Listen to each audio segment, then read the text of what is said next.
Do you envision a trilateral summit with Putin and President Zelensky? Wait 1 second.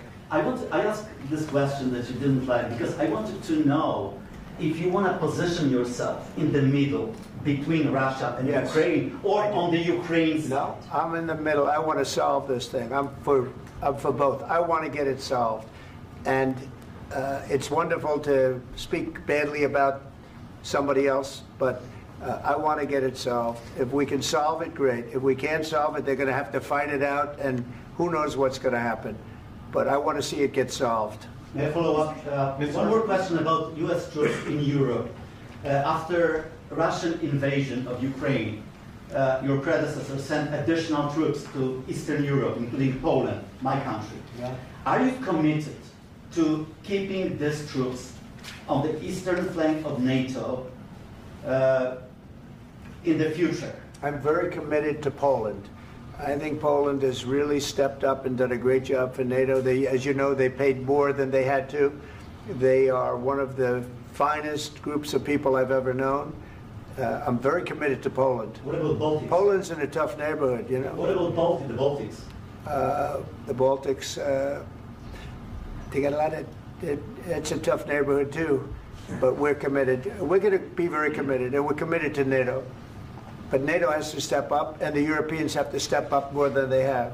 And I want to see them equalize, because they are in for far less than we're in, and they should be at least equal.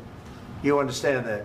Why is the United States, we have an ocean in between, why is the United States in for so much more money and other things as Europe? With that being said, and as you said, they've also been obviously very helpful. But we have put in far more than they have, and I think they should equalize. Mr. President, please go ahead. Ask you about the agreement again today. What changed between the first time that Secretary Bessent gave President Zelensky the agreement and today for the signing? We made a deal. Hi. But this should have never happened.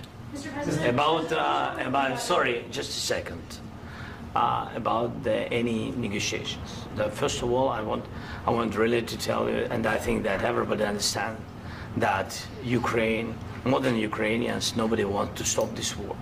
But at the future, any negotiations, it's understandable that two sides of the war, not Russia and the United States, because this is not the war between Russia and the United States. This is war of Russia against Ukraine and Ukrainian people. So these two sides will be at the anyway will be at the negotiation table. Then of course United States, like the strongest partner of the Ukraine, and of course Europe. I think Europe is very important. I want to speak about it with the President. Yes, Europe is very important for us because we really defend Europe for today. All Europeans really recognize that we are defending the line, and they have real life, and our people are dying. That's why they helped us. And also, it's about the NATO. Yes, between, like the President said, you have big, nice ocean. Data science.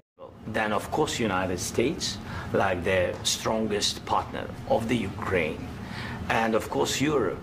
I think Europe is very important. I want to speak about it with the President.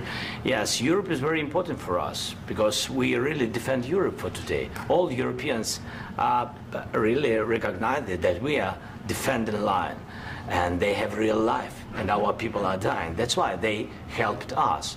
And also, it's about the NATO. Yes, between, like the President said, you have big, nice ocean.